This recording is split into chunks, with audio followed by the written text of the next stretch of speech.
Berawal dari salah paham saat pesta minuman keras, miras, seorang pria di Kabupaten Takalar tega menganiaya rekannya hingga mengalami luka berat pada bagian telinga. Aksi penganiayaan tersebut terjadi di pinggir jalan lingkungan Tamalate, Kelurahan Mangadu, Kecamatan Mangara Bombang, Marbo, Kabupaten Takalar, Sulawesi Selatan, pada Kamis 16 Juli lalu sekitar pukul 22 WITA. Terduga pelaku diketahui bernama Darwan, 36, warga Dusun Bolo, Desa Banggae, Takalar. Ia tega menganiaya korban bernama Sainuddin, 55, warga asal Makassar, menggunakan batu hingga telinga kanan korban mengalami luka robek parah dan nyaris putus. Kanit Reskrim Polsek Mangara Bombang mewakili Kasat Reskrim Polres Takalar, Ibtu Haryanto Pabeta, membeberkan kronologi peristiwa tersebut. Penganiayaan dipicu oleh ucapan saling sindir saat keduanya tengah mengonsumsi minuman keras. Terjadi dugaan tindak pidana penganiayaan yang diduga dilakukan oleh pelaku terhadap korban dengan cara memukul menggunakan sebuah batu pada bagian telinga sebelah kanan sebanyak 1 kali. Hal itu mengakibatkan korban mengalami luka robek serius, ungkapnya, Rabu 22 Juli. Tak terima atas penganiayaan yang dialaminya, korban langsung melaporkan kejadian tersebut ke Polsek Mangara Bombang untuk proses hukum lebih lanjut. Tim Buser Polsek Mangara Bombang bergerak cepat melakukan penyelidikan.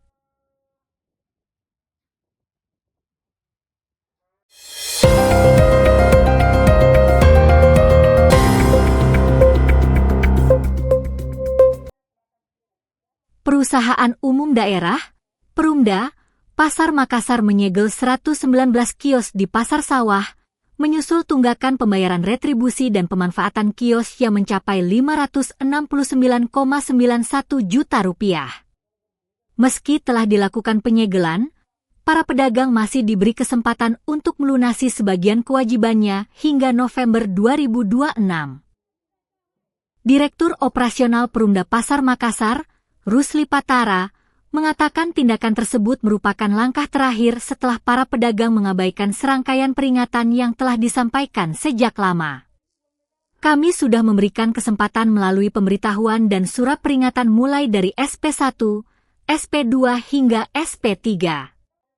Karena tidak diindahkan, maka penyegelan dilakukan sebagai bentuk penegakan aturan. Namun kami tetap memberikan toleransi dengan membayar 50% dari total tunggakan hingga November.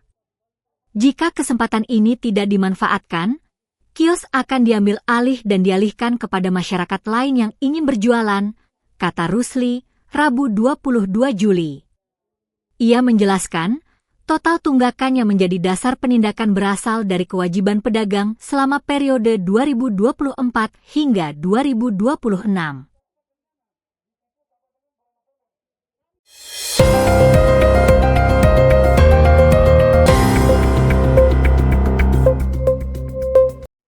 Dewan Perwakilan Rakyat Daerah, DPRD, Kota Makassar memperpanjang kerjasama dengan Kejaksaan Negeri, Kejari, Makassar melalui penandatanganan Nota Kesepahaman, MOU, di bidang perdata dan tata usaha negara, TUN, Kamis 23 Juli. Kesepakatan tersebut menjadi langkah penguatan pendampingan hukum bagi DPRD, sekaligus mendukung upaya penyelamatan aset serta perlindungan keuangan negara dalam penyelenggaraan pemerintahan daerah. Perpanjangan kerjasama itu menitikberatkan pada pemberian bantuan hukum, pertimbangan hukum, pelayanan hukum, hingga pendampingan apabila DPRD Kota Makassar menghadapi sengketa perdata maupun tata usaha negara. Dalam pelaksanaannya, Kejaksaan Negeri Makassar dapat bertindak sebagai kuasa hukum DPRD berdasarkan Surat Kuasa Khusus, SKK. Ketua DPRD Kota Makassar, Supratman, mengatakan kompleksitas persoalan hukum dalam penyelenggaraan pemerintahan daerah menuntut adanya penguatan sinergi dengan aparat penegak hukum. Menurutnya, setiap kebijakan yang lahir dari fungsi legislasi, penganggaran, dan pengawasan harus memiliki landasan hukum yang kuat agar tidak menimbulkan persoalan di kemudian hari. DPRD memiliki fungsi strategis dalam pembentukan peraturan daerah, anggaran, dan pengawasan.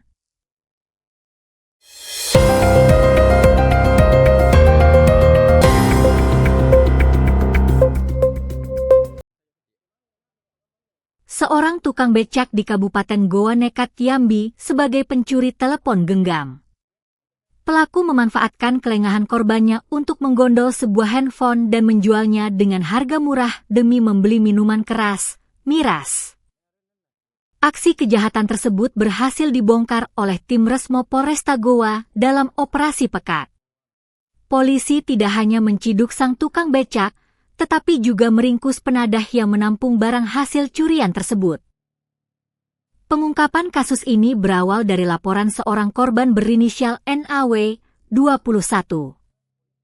Korban mengaku kehilangan handphone merek Oppo A92 di Jalan Poros Goa, Takalar, tepatnya di depan rumah makan Ampera Minangkabau, Kecamatan Palangga, Kabupaten Goa.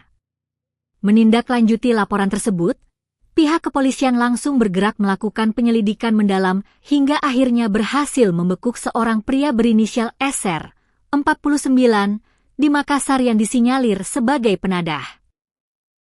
Saat diinterogasi, SR mengaku membeli handphone tersebut seharga Rp350.000 dari H, 56, seorang pria yang sehari-hari bekerja sebagai tukang becak sekaligus kuli bangunan serabutan.